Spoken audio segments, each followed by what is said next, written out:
Hi, this is Angelica again, and I wanted to talk to you a little bit about where we are today. We're in chapter 4, which is talking about pain and other people's pain. And it is extremely eye-opening to be able to understand that when we operate, we are typically operating out of a pain response. Our own pain, our partner's pain, and a lot of times the pain that brings it comes in from other relationships or from outside forces.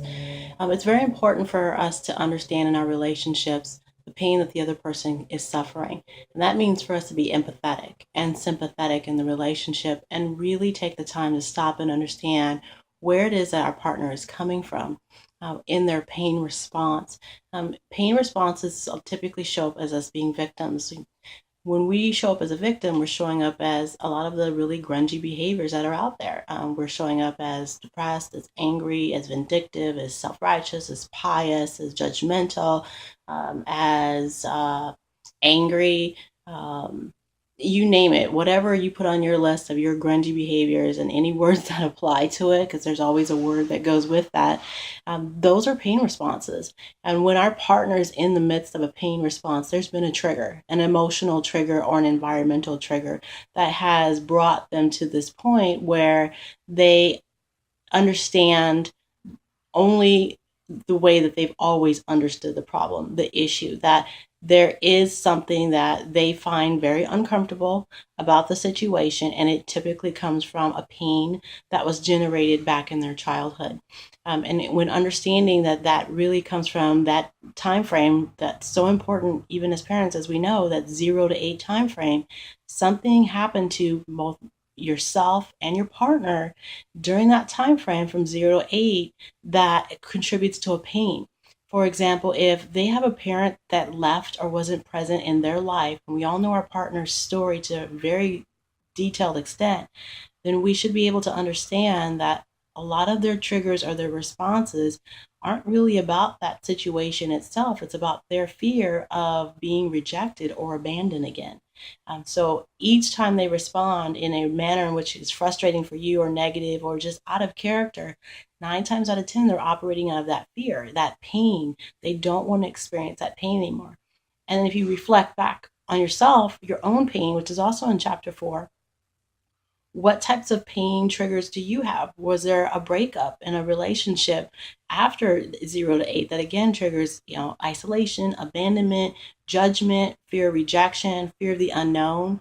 Say maybe it was a money issue. For example, a lot of families grow up with not a lot of resources.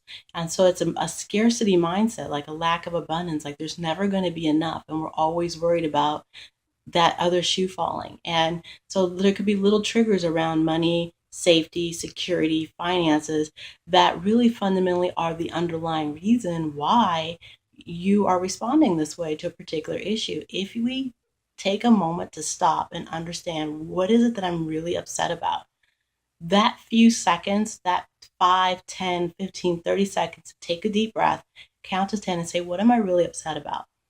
That saves a lot of argument because you're in a pain response and you're reacting to a historical pattern in your life of your own pain.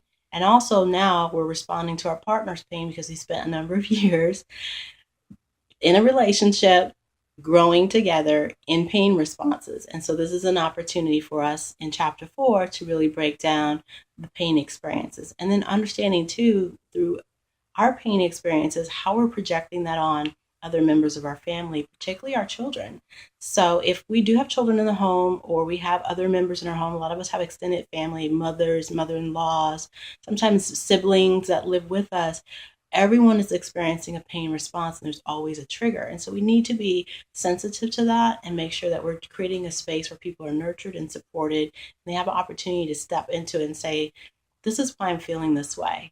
And then they get to go back and try to, discover, divulge, dig underneath, get underneath the reasons why they're experiencing this pain trigger and a better way or an alternative way to shift in the way that they're responding to this particular situation. It's really not the situation, it's the feelings that we put around the situation that create pain responses.